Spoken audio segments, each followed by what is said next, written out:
Hare Krishna, my friends. Welcome to Bhaktiville. This is Dasi Lane here at the temple in Bhaktiville in Second Life. Tonight we are continuing our reading of the teachings of Lord Caitanya, a summary study by A.C. Bhaktivedanta Swami Prabhupada of the Caitanya Charitamrita, a history of Lord Caitanya and his philosophy of love. We're on PDF page 97, or if you have the book, we're on chapter 5. Please see the following link to download the version that we're reading.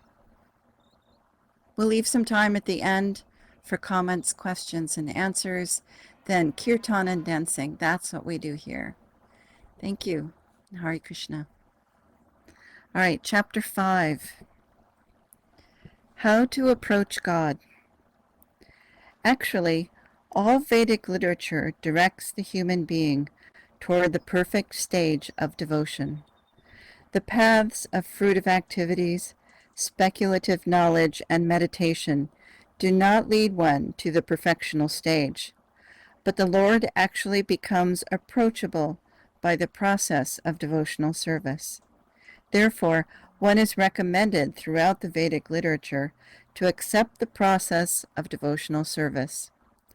Lord Caitanya quoted in this connection a verse from the Srimad Bhagavatam, 11th canto, 14th chapter, in which the Lord says, quote, "My dear Uddhava, neither philosophical speculation, nor yoga achievements, nor penances can give me such pleasure as can devotional service practiced by the living entities."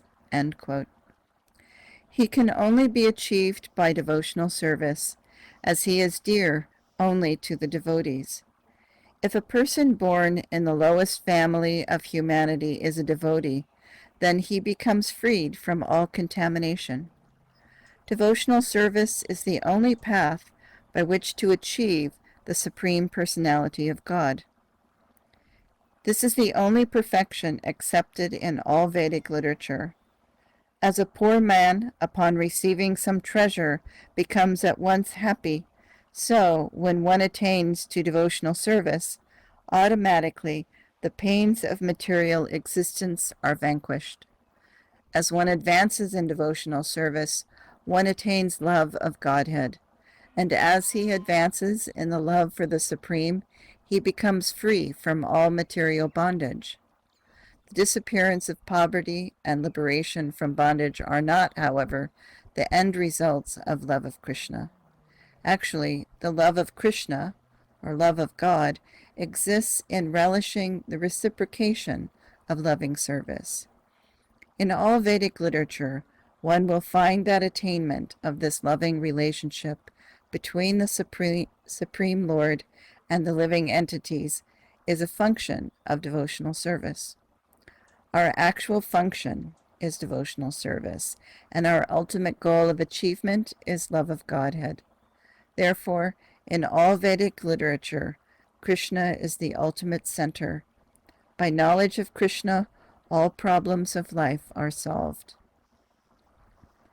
The Lord said that, according to the Padma Purana, there are different Puranas for worshipping different types of demigods. But such indications for worship only bewilder persons into thinking that the demigods are supreme. And yet, if the Puranas are scrutinized and studied, it will be found that Krishna, the Supreme Personality of Godhead, is the only object of worship.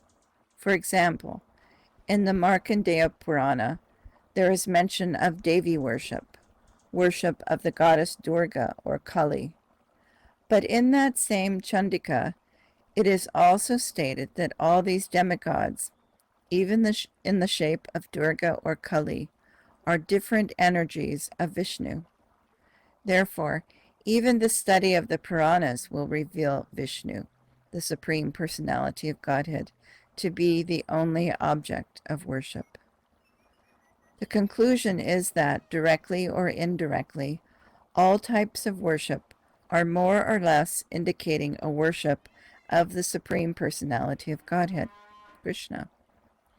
In the Bhagavad Gita, it is confirmed that Anyone who worships the demigods is in fact only worshipping Krishna, because the demigods are different parts of the body of Vishnu or Krishna. That such worship of demigods is really irregular is also clearly stated in the Bhagavad Gita. Srimad Bhagavatam confirms this by the question, what is the object of worshipping the different types of demigods? In Vedic literature, there are various divisions of ritualistic activities.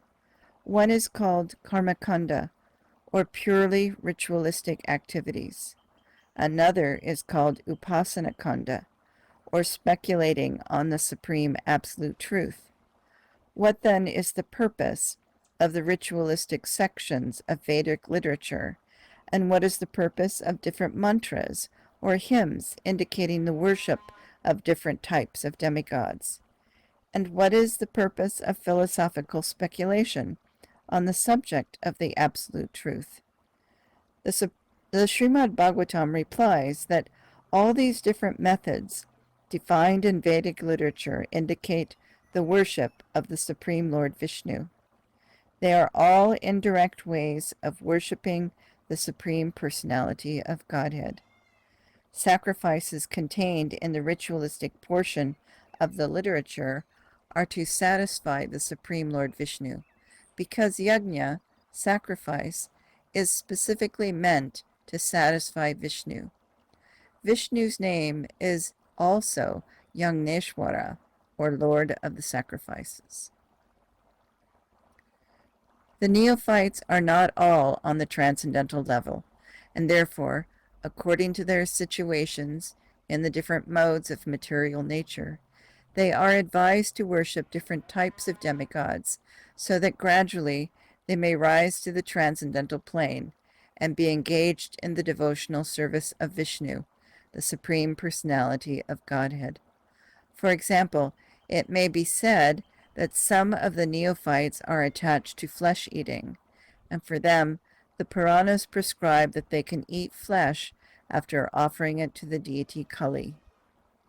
The philosophical sections of the Vedic hymns are meant to enable one to distinguish the Supreme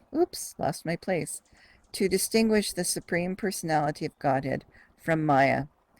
After indicating the position of Maya, the Supreme Personality of Godhead is approached in pure devotional service. That is the purpose of philosophical speculation. This is confirmed in the Bhagavad Gita in the 7th chapter. Bahunam Janmanam Ante.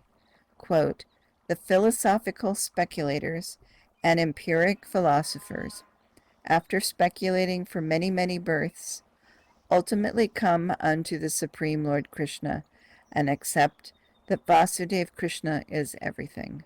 End quote. Therefore, all Vedic rituals and different types of worship or philosophical speculation ultimately aim at Krishna. The Lord then told Sanatana Goswami about Krishna's multi-forms and his unlimited opulence. He also described the nature of the spiritual manifestation, the material manifestation, and the manifestation of the living entity.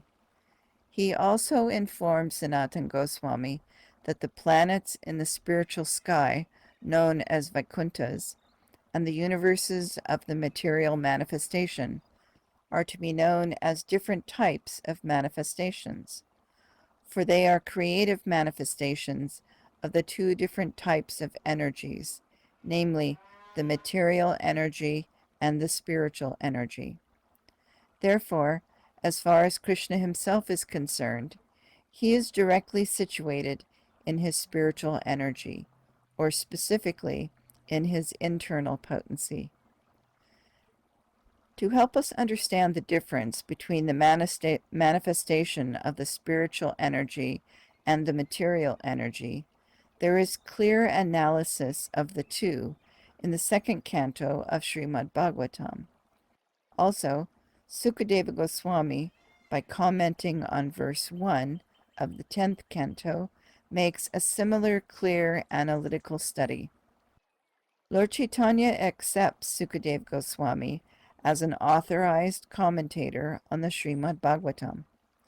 Therefore, he quotes his writing in this connection, and he explains that in the 10th canto of the Bhagavatam, the life and activities of Krishna are described because Krishna is the shelter of all other manifestations.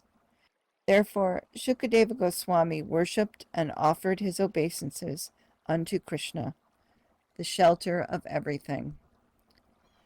This purport maintains that in this world there are two different principles. The one principle is the origin, or the shelter of everything, and the other principle is the deduction from the original principle. The supreme truth is the shelter of all manifestations. That supreme truth is called Ashraya. All other principles which remained under the control of the Ashraya Tattva, or the absolute truth, are called Asrita, or subordinate corollaries and reactions. The purpose of the material manifestation is to give the conditioned soul a chance to become liberated and return to the Ashraya Tattva, or the absolute truth. So everything that is in the cosmic creation is dependent on the Ashraya Tattva, the supreme absolute truth. As such, the creative manifestation, or Vishnu manifestation, the different types of demigods and manifestations of energy, the living entities, the material elements, everything is dependent on Krishna, the supreme truth. Srimad Bhagavatam indicates that everything, directly and indirectly, has Krishna as the supreme shelter. Therefore, the analytical study of Krishna is the perfect knowledge, as is confirmed in the Bhagavad Gita. Lord Caitanya described the different features of Lord Krishna in the following manner, and asked Sanatana Goswami to hear attentively. He said that Krishna originally is the son of Nanda Maharaj, and he is the absolute supreme truth. He is the cause of all causes, and he is the origin of all emanations and all incarnations. Yet there in Braj, or Goloka Vrindavan, he is just like a young boy. His form is eternal, full of bliss and full of knowledge absolute. He is the shelter of everything, and he is the proprietor or master of everything. In this connection, Lord Caitanya gives evidence from Brahma Samhita, 5th chapter, 1st verse, which states that Krishna is the Supreme Personality of Godhead, and his body is full of knowledge, eternal and blissful. He is the original person known as Govinda, and he is the cause of all causes. Therefore, Krishna is the original personality of Godhead. He is full of all 6 opulences, and his abode is known as Goloka Vrindavan, the highest planetary system in the spiritual sky. Lord Caitanya also quotes a verse from the Srimad Bhagavatam, 1st canto, 3rd chapter, in which it is stated clearly that all the incarnations described in that particular verse are either direct expansions of Krishna or are indirectly expansions of the expansions of Krishna. But the Krishna name mentioned there is the original personality of Godhead, and he appears on this earth, in this universe, or in any other universe, when there is a disturbance created by the demons, who are always trying to disrupt the administration of the demigods. To understand Krishna, there are 3 different processes: the process of empiric philosophical speculation, the process of meditation in the mystic yoga system, and the process of Krishna consciousness, or devotional service. Accordingly, in these different processes, 1. By empiric philosophical speculation, the impersonal Brahman feature of Krishna is understood, and 2. By the process of meditation or yoga mysticism, the feature of the Supersoul, the all-pervading expansion of Krishna, is understood. And 3, by devotional service in full Krishna consciousness, the original personality of Godhead Krishna is realized. In this connection, Lord Caitanya quotes first from the Srimad Bhagavatam, first canto, second chapter, which states that those who are knowers of the Absolute Truth describe the Absolute Truth in 3 features. Some describe the Absolute as impersonal Brahman, and some describe the Absolute Truth as the localized, all-pervading Supersoul, and some know that the Absolute Truth is the Supreme Personality of Godhead Krishna. In other words, Brahman, the impersonal manifestation, and Paramatma, the localized manifestation, and the Supreme Personality of Godhead are one and the same. But according to the different processes adopted, he is realized in different features: Brahman, Paramatma, and Bhagavan. Impersonal Brahman realization is simple realization of the effulgence emanating from the transcendental body of Krishna. We compare this effulgence of the transcendental body of Krishna to sunshine. Just as the sun disk is there, the sun planet is there, and the sun god is there. And the sunshine is the shining effulgence of that original sun god. Similarly, Brahmajyoti, the spiritual effulgence, impersonal Brahman, is nothing but the personal effulgence of Krishna. To support this analysis, Lord Caitanya quotes one important verse from the Brahma Samhita, where Lord Brahma says, quote, "I worship the Supreme Personality of Godhead Govinda, by whose personal effulgence there is the unlimited manifestation of the Brahma Jyoti. And in that Brahma Jyoti, the impersonal manifestation of Krishna's bodily effulgence, there are innumerable universes, each full of innumerable planets." End quote. Lord Caitanya further says that the Paramatma, the all-pervading feature situated in everyone's body, is but a partial manifestation or expansion of Krishna. But because Krishna is the soul of the soul, there he is called Paramatma, Supreme Self. Lord Caitanya now quoted a verse from Srimad Bhagavatam concerning the talks of Maharaj Parikshit and Sukadeva Goswami. In that verse, it is understood that Maharaj Parikshit, while hearing about the transcendental pastimes of Krishna in Vrindavan, inquired from his spiritual master, Sukadeva Goswami, as to why the inhabitants of Vrindavan were so much attached to Krishna. To this question, Sukadeva Goswami answered that Krishna should be known as the soul of all souls.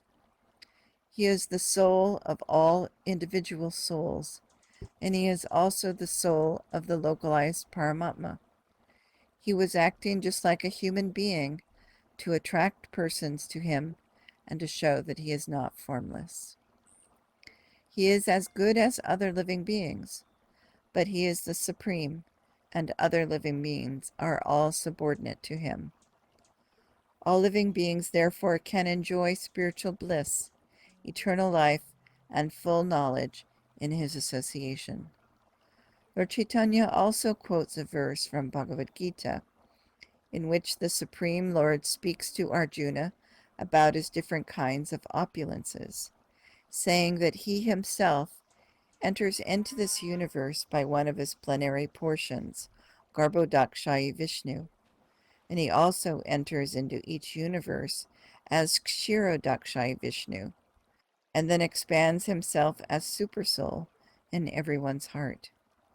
Therefore, he says, if anyone wants to understand the absolute truth in perfection, he must take to the process of devotional service in full Krishna consciousness. Then it will be possible for him to understand the last word of the absolute truth.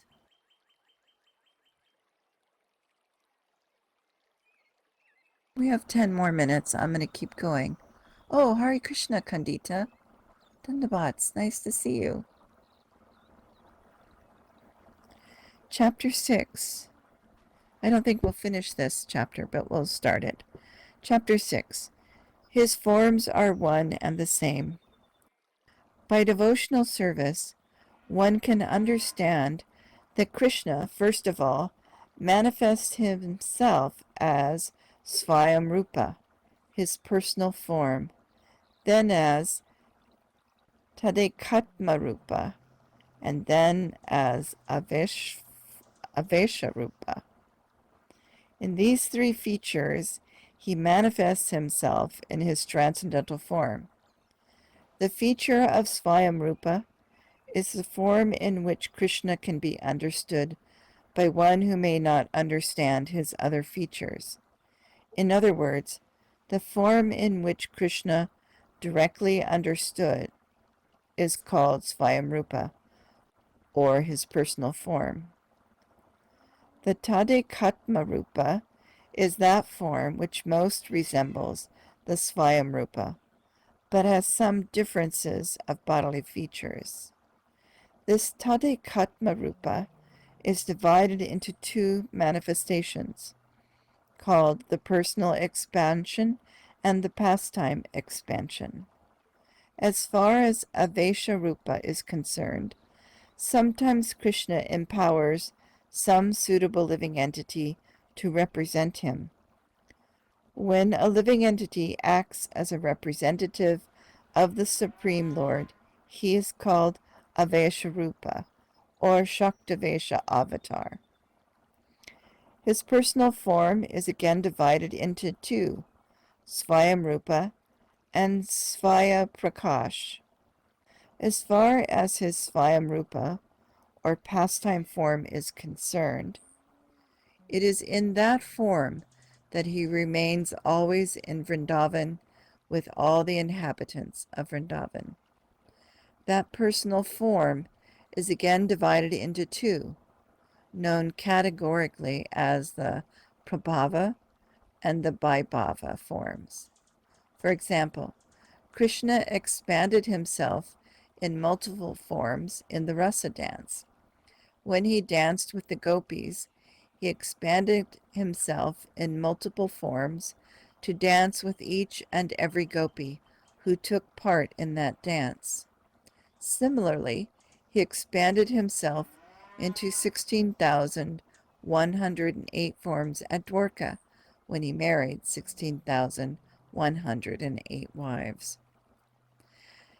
There are some instances of great mystics also expanding their bodily features in a different way, but that sort of expansion by the yoga process is not applicable to Krishna. In the Vedic history, for example, Saubharya Rishi, a sage, expanded himself into 8 forms by the yoga process. That expansion was simply a manifestation, for Saubharya remained one. But as far as Krishna is concerned, when he manifested himself in different forms, each and every one of them was a separate individual. When Narada Muni visited Krishna at different palaces at Dwarka, he was astonished at this, and yet Narada is never astonished to see the expansion of the body of a yogi, since he knows the trick himself. Yet in a verse in the Srimad Bhagavatam, it states that Narada was astonished to see the expansions of Krishna. He wonders how the Lord was present in each and every house of the 16,108 palaces with his queens. Krishna himself was in a different form with each queen, and he was acting in different ways. For example, in one form, he was talking with his wife. In another form, he was engaged with his children. And in yet another form, he was performing some household work. These different activities are called actions in the Lord's different emotions. and when he is in these emotional forms, the expansions are known as Vaibhava Prakash. Similarly, there are other unlimited expansions of the forms of Krishna, but even when they are divided or expanded without limit, they are still one and the same. There is no difference between one form and another. That is the absolute nature of the personality of Godhead. In the Srimad Bhagavatam, it is stated in the 10th canto, 40th chapter, that at the time when Akrura was carrying both Krishna and Balaram from Gokula to Mathura, he entered into the water of the Yamuna River and could see in the waters all the spiritual planets of the spiritual sky. He saw there the Lord in his Vishnu form, along with Narada and the 4 Kumaras, and he saw how they were worshipping. This is described in the Srimad Bhagavatam as form. It is stated in the Bhagavad Purana that there are many worshippers who are purified by different processes of worship, such as the Vaishnava or the Aryans, who also worship the Supreme Lord according to their convictions and their spiritual understanding. Each process of worship involves the understanding of different forms of the Lord, as mentioned in the scriptures, but the ultimate idea is to worship the Supreme Lord himself. In the feature of his Vaibhava Prakash, the Lord manifests himself as Balaram. The feature of Balaram is as good as Krishna. The difference is that Krishna is blackish and Balaram is whitish. The Vaibhava Prakash form was also displayed when Krishna appeared in the four-handed form of Narayana before Devaki, when he entered this world, and then, at the request of his parents, he transformed himself into a two-handed form. Therefore, sometimes he becomes four-handed, and sometimes he becomes two-handed. When he is in a form of two hands, that is actually Vaibhava Prakash. And when he is four-handed, that is Prabhava Vilasa. In his personal form, he is just like a cowherd boy, and he thinks himself that.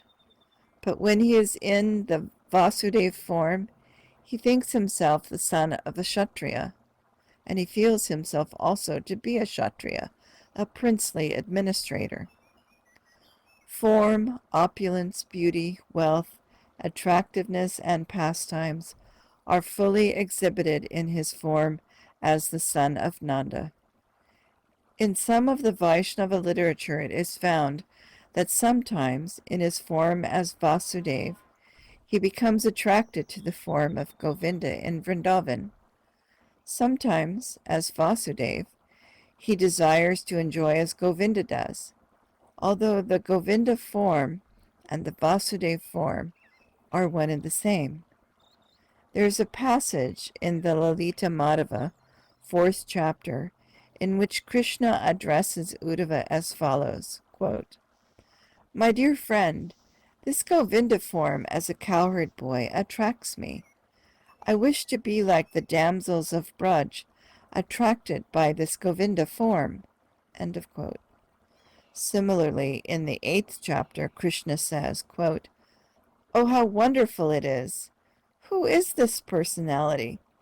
After seeing him, I am attracted by him, so that now I am desiring to embrace him, just like Radhika." End of quote. When this form of Krishna becomes a little differentiated, it is called Tadikatma. In this Tadikatma Rupa form, there are two divisions also. One is called Svamsa. Both in the Vilas and the Svamsa forms, there are again many differential features, which are also divided into Prabhava and Vaibhava. As far as the Vilasa forms are concerned, There are innumerable Prabhava and Vilasas. Krishna expands himself as Vasudeva, Sankarshan, Pradyumna, and Adiruddha. Sometimes the Lord thinks himself a cowherd boy, and sometimes he thinks himself the son of Vasudeva, a Kshatriya. And this thinking of Krishna is called pastimes. So we'll stop there.